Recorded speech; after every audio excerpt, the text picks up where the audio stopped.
Introduction to acceleration means कि अगर हम वेलोसिटी की बात करें तो वेलोसिटी आप देख सकते हैं कि हमारे पास एक वेक्टर क्वांटिटी जो कि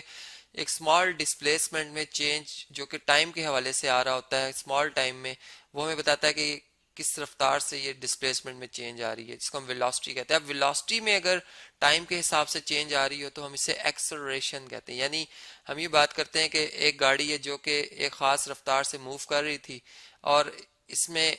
इसकी रफ्तार में इजाफा हो गया, यानी कुछ टाइम के बाद जो रफ्तार में इजाफा हुआ है, अब वो जो चेंज आई है उसे हम एक स्मॉल चेंज के हवाले से बात करेंगे कि वो वेलोसिटी में जो चेंज आई है, और इसी हिसाब से टाइम भी हमने जो नोट किया था, पहला टाइम और उसके बाद वाला टाइम, तो वो जो टाइम में भी चेंज आई है, अगर इस हिसाब से इन दोनों को डिवाइड करके एक रेट लिया जाए तो वो एक्सेलरेशन होती है। यानी हमें बताती है कि रफ्तार किस और मजीद रफ्तार से अपने आप को चेंज कर रही है। तो ये तो एक स्मॉल चेंज है जो कि हम यूँ बात करते हैं कि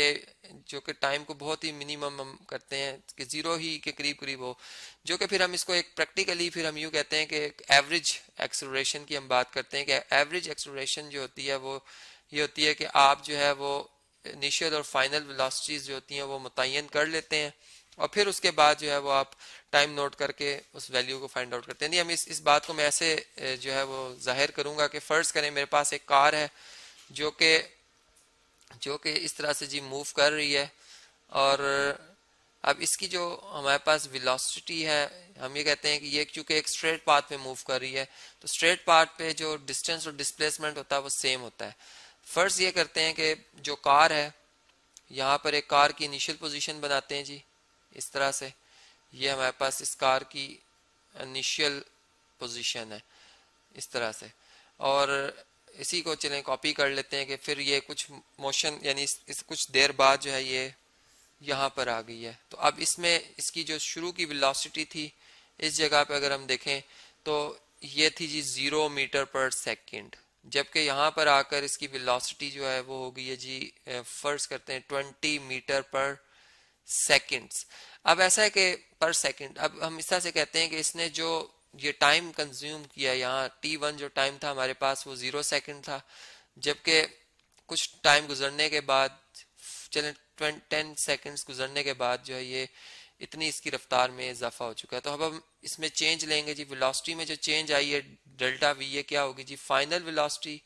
में से इनिशियल वेलोसिटी को माइनस करेंगे हम। अब जो फाइनल वेलोसिटी है उसको हम u भी कह सकते हैं और इनिशियल वेलोसिटी को हम v भी कह सकते हैं। तो हमारे पास जो चेंज आ रही है वेलोसिटी में,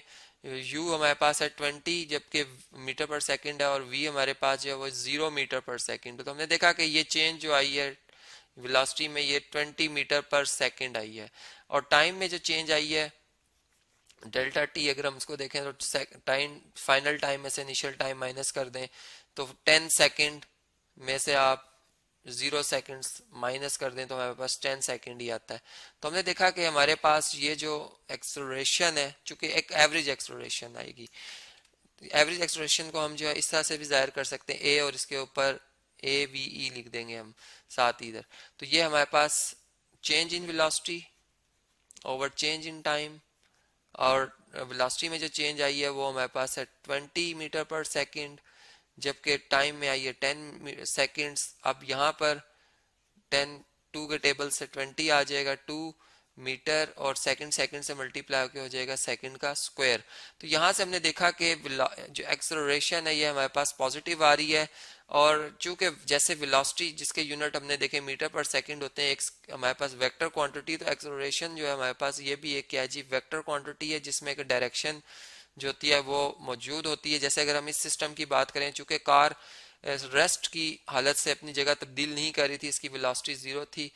से मोशन में आई है और अब इसने एक खास वेलोसिटी भी अटेन की है, तो हम कहेंगे कि इसमें वेलोसिटी की डायरेक्शन और जो हमारे पास एक्सेलरेशन है इन दोनों की जो डायरेक्शन है वो सेम है, और इसलिए सेम है कि ये दोनों जो है वो इंक्रीज कर रहे हैं, यानी वेलोसिटी भी बढ़ रही है तो एक्सेलरेशन जो है वो भी बढ़ रहा है। तो इस तरह से हम कहेंगे कि फिर ये हमारे पास एक वेक्टर क्वांटिटी हुई, और फिर इसके जो यूनिट है वो क्या बने जी, मीटर पर सेकंड स्क्वायर बने, यानी वेलोसिटी जो होते हैं इसके यूनिट होते हैं मीटर पर सेकंड जैसे बताया मैंने। तो ये हमें यहाँ से समझ आई बात। फिर दूसरी बात ये कि अगर चले हम एक केस ऐसा लेते हैं कि जिसमें एक कार है जी, हम यहाँ पे कार बनाते हैं जो कि मोशन में थी जी। इसकी इनिशियल वेलोसिटी हम कहते हैं कि ये 40 मीटर पर सेकंड की रफ्तार से मूव कर रही थी, और टाइम हमने नोट किया उस वक्त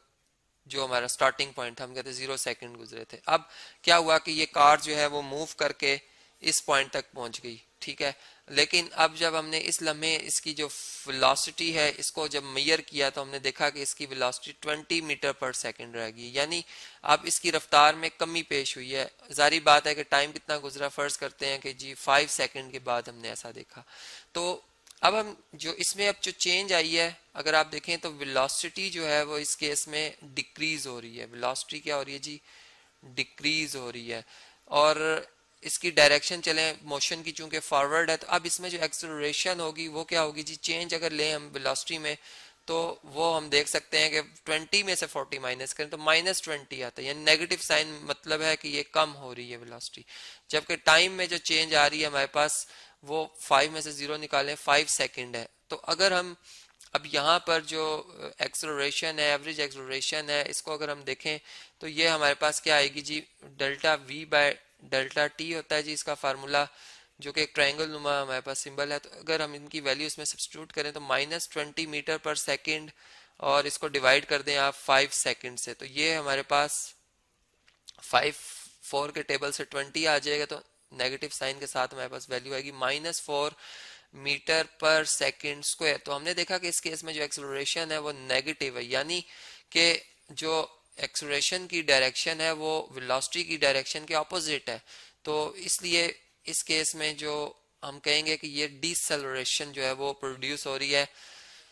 तो इस तरीके से, या फिर हम इसे रिटार्डेशन भी कह सकते हैं, यानी नेगेटिव एक्सेलरेशन को रिटार्डेशन भी कहा जाता है। और उसका जो मतलब है वो मैंने आपको भी बता दिया कि क्यों हम इसे रिटार्डेशन कह रहे हैं। फिर इसी तरह हमने देखा कि एक्सेलरेशन पॉजिटिव नेगेटिव क्यों होती है और वेक्टर क्वांटिटी है। जब ये बातें समझ में आ जाती हैं तो फिर हम एक ऐसा सिस्टम उठाते हैं कि जिसमें फर्ज करें कार, चले मैं यहाँ पे एक कार बनाता हूँ जी, जो कि फिलहाल इस पोजीशन पर है। और ऐसा है कि इस वक्त अगर इसकी इनिशियल वेलोसिटी देखी जाए तो ये हम एज्यूम करते हैं कि वो 2 मीटर पर सेकंड की रफ्तार से मूव कर रही है, ठीक है। इसे मैं v1 कह देता हूँ, ये ज़्यादा बेहतर होगा कि मैं इसे v1 कहूँ। इसी तरीके से कुछ लम्हे बाद जब हम इसे देखते हैं तो अब जो इस कार ने जो वेलोसिटी अटेन की हुई है इस लम्हे, इसको मैं v2 से, वेलोसिटी नंबर 2 से जाहिर करता हूँ। ये इसकी है जी 4 मीटर पर सेकंड,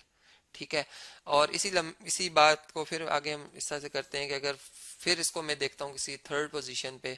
तो इस कार की जो अब वेलोसिटी है v3 वो बन जाती है जी 6 मीटर पर सेकंड। यानी हम ये कहना चाह रहे हैं कि जो इसकी इससे पहले इनिशियल पोजीशन थी और फाइनल पोजीशन जो इसने डिस्प्लेसमेंट 1 सेकंड में कवर किया वो 2 मीटर का, यहाँ पर अगर हम देखें तो इस बॉडी ने इस पॉइंट से इस पॉइंट तक भी 2 मीटर पर सेकंड, यानी इसमें जो चेंज आ रही है इसकी वेलोसिटी में, जो हम ये कहेंगे चेंज आ रही है वो इक्वल आ रही है। कैसे कि हम अगर एक सेकंड में कहूँ, ये मैंने जो टाइम इंटरवल रखा था वो 1 सेकंड का रखा था, ये भी 1 सेकंड गुजरने के बाद मैंने नोट किया। तो यहाँ पर अगर मैं इन v2 और v1 का अगर डिफरेंस लूँ तो ये मेरे पास कितना आता है जी, 2 आ जाता है, 2 मीटर पर सेकंड। और अगर मैं इसकी रेशो ले लूँ टाइम से जो कि 1 सेकंड है, तो हमने देखा कि यहाँ पर जो हमारे पास एक्सेलरेशन बन रही है जिसे हम a1 से एवरेज एक्सेलरेशन बन रही है, ये हम कह सकते हैं कि ये हमारे पास 2 मीटर पर सेकंड स्क्वायर बन रही है। और जब हम इस केस की a2 की बात करते हैं तो अब v3 और v2 में जो चेंज आई है वो अगेन 2 मीटर पर सेकंड की आई है और एक ही सेकंड में आई है। तो इसका मतलब ये हुआ कि इस लम्हे भी अगर इसकी जो एक्सेलरेशन है इसको देखा जाए तो ये 2 मीटर पर सेकंड स्क्वायर बन रही है, यानी इक्वल है। जैसे हमने मोशन की बात की थी कि एक कार जो है वो इक्वल यानी डिस्टेंस कवर करे इक्वल टाइम में, तो वो यूनिफॉर्म मोशन होता है। अब ये जो मोशन है इसमें हम ये कहेंगे कि इसने एक्सेलरेशन यानी जो इसकी वेलोसिटी तब्दील हो रही है वो एक जैसी तब्दील हो रही है, यानी हर अगले